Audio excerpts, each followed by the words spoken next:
Alright students, तो next concept जो हम इसमें देखेंगे वो ये होगा कि स्टेटमेंट के बारे में हमने समझ लिया इस प्रीवियस वीडियो में कि किस सेंटेंस को हम लोग स्टेटमेंट बोलेंगे। अब स्टेटमेंट भी हमारे दो तरीके के होते हैं।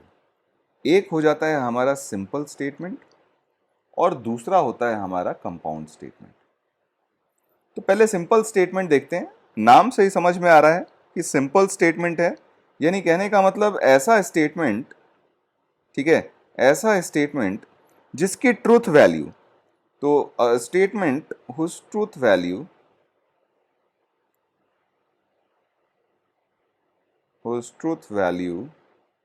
does not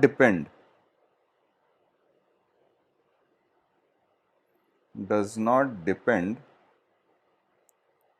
upon any other statement।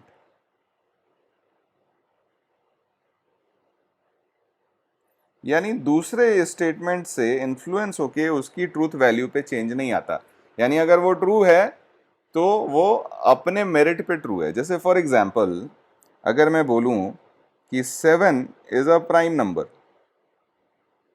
ठीक है, 7 is a prime number.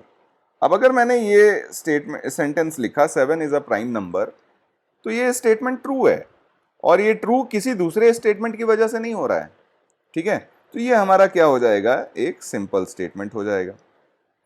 Compound statement, नाम में ही आपको दिख रहा है कंपाउंड, तो ऑब्वियसली एक से ज्यादा स्टेटमेंट की बात होगी, ठीक है। तो हम ऐसा कह सकते हैं कि a statement,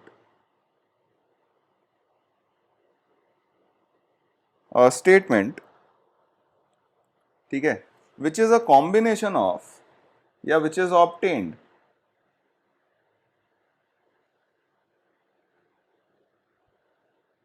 obtained by combining more than one statements, more than one statements is called a compound statement, ठीक है।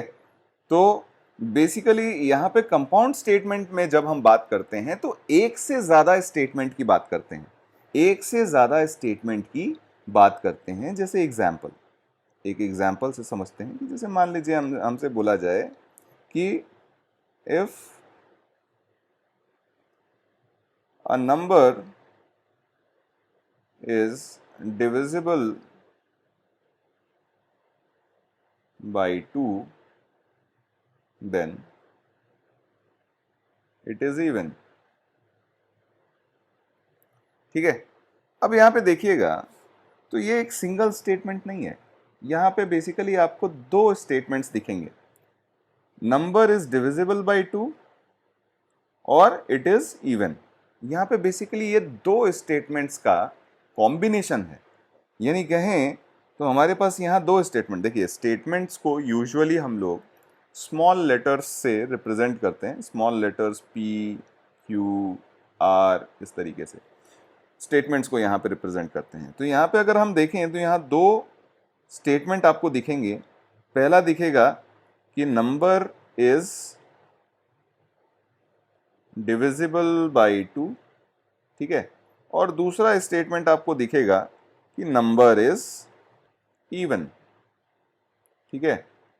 और ये दोनों स्टेटमेंट को मिला के हमारे पास ऊपर वाला स्टेटमेंट दिया जा रहा है, ठीक है। तो यहाँ पे ये हमारा क्या हो गया, एक कंपाउंड स्टेटमेंट। और ये जो दोनों स्टेटमेंट्स हैं इसको इस कंपाउंड स्टेटमेंट का कंपोनेंट स्टेटमेंट्स कह देते हैं, कंपोनेंट स्टेटमेंट्स, ठीक है। ऊपर वाले कंपाउंड स्टेटमेंट के ये दोनों क्या हो जाएंगे, कंपोनेंट स्टेटमेंट्स हो जाएंगे। क्यों? क्योंकि इसकी ट्रूथ वैल्यू डिपेंड करेगी एक दूसरे पे। नंबर इज डिविजिबल बाय 2 ये सही है या नहीं है ये डिपेंड करेगा, ठीक है।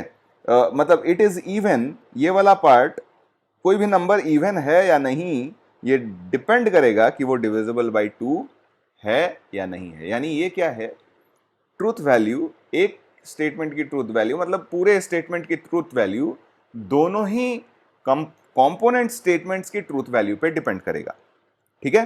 तो एक से ज्यादा अगर आप सिंपल स्टेटमेंट्स को कुछ कनेक्टिव्स के थ्रू, देखिए अगर आपको दो स्टेटमेंट को साथ में बोलना है तो ऑब्वियसली उसको किसी ना किसी तरीके से आप लिंक कीजिएगा, कनेक्ट कीजिएगा, ठीक है।